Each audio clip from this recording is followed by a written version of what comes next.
Banyak pejabat kita yang terlalu latah berbicara tentang hilirisasi. Mulai dari Jokowi turun ke Gibran Rakabuming Raka dan ke Bahlil Lahadilah.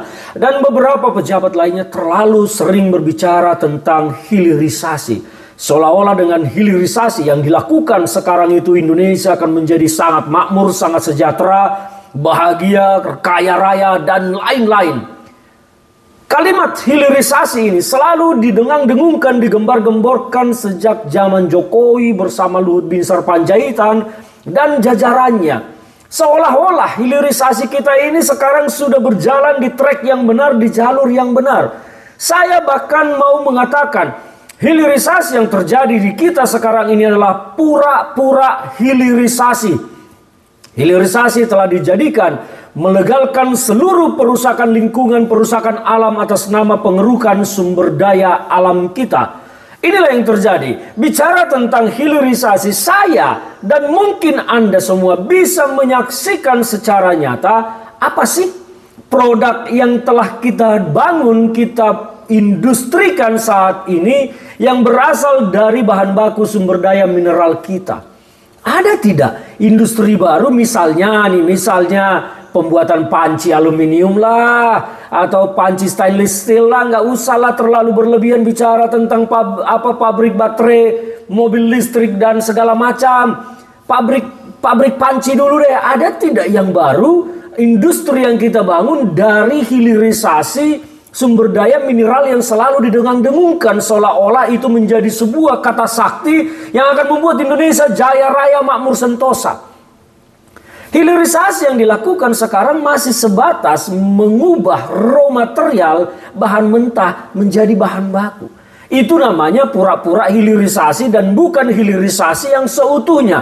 Hilirisasi yang seutuhnya harusnya dari raw material diolah menjadi bahan baku diolah menjadi produk jadi. Itulah yang seharusnya Indonesia lakukan supaya Indonesia menjadi negara industri. Karena bahan bakunya kita cukup, kita ada. Tetapi kita masih sebatas bahan baku, belum menjadi industri barang jadi. Jadi menurut saya hilirisasi yang didengung-dengungkan selama ini hanyalah pura-pura hilirisasi. Dan kalimat hilirisasi ini telah dijadikan kalimat sakti untuk membuka lahan tambang di semua wilayah negara Kesatuan Republik Indonesia. Terbaru kita kaget semua mendengar Raja Ampat diobrak-abrik oleh PT GAK anak usaha PT Antam untuk mengeruk nikel. Di Raja Ampat di kawasan Papua itu ada 5 perusahaan yang telah diizinkan untuk mengeruk nikel di sana. Ada 5 perusahaan. Ada 2 perusahaan asing dari Cina, ada 2 perusahaan lokal Indonesia, dan ditambah 1 PT GAK anak usaha PT Antam. Atas nama hilirisasi, semua berlomba-lomba untuk mengeruk sumber daya mineral. Karena memang sumber daya mineral ini adalah bisnis yang sangat menguntungkan. Tinggal ngeruk dari perut bumi, jual, dia akan menghasilkan uang banyak. Nah, kembali kepada soal hilirisasi. Kita sebetulnya mau apa dengan hilirisasi? Apakah kita hanya mau sampai di pada bahan baku atau mau kepada industri? Kalau saya melihat hilirisasi yang sekarang dilakukan ini hanya sebatas di bahan baku saja, kemudian diekspor lagi keluar, itu namanya bukan hilirisasi tetapi pura-pura hilirisasi. Bahkan Gibran Rakabuming Raka sebagai wakil presiden selalu bicara hilirisasi, bahkan bicara terakhir hilirisasi kemenyan.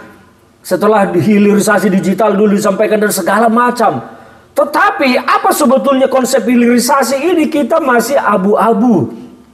Sampai sekarang kita tidak jelas konsep hilirisasinya sampai di hilir. Dari hulu sampai hilir. Kita masih di tengah. Jadi itu adalah hilirisasi yang pura-pura. Tetapi kalimat hilirisasi telah dijadikan sebagai kalimat sakti. Mantra sakti untuk mengeruk, merusak semua lingkungan hidup di negara ini.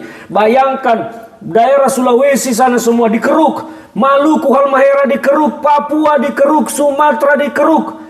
Pulau Bangka Belitung dikeruk. Apa yang tidak dikeruk? Semuanya dikeruk atas nama hilirisasi.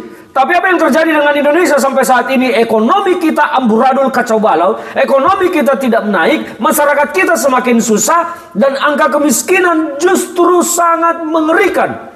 Bank Dunia memberikan data bahwa penduduk Indonesia itu 60% lebih adalah masyarakat golongan miskin.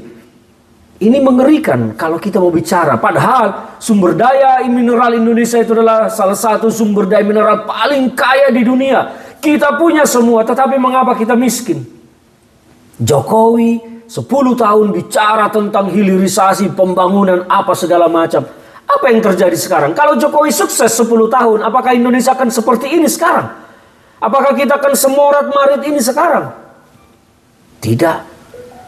Tapi Jokowi telah membawa Indonesia menuju negara gagal dengan proyek-proyek mercusuarnya, proyek-proyek utang besarnya. Ini yang tidak dipahami oleh banyak orang. Saya berharap Presiden Prabowo Subianto punya kekuatan menyelesaikan kekacauan ini semua. Salam dari saya untuk Indonesia yang pura-pura hilirisasi.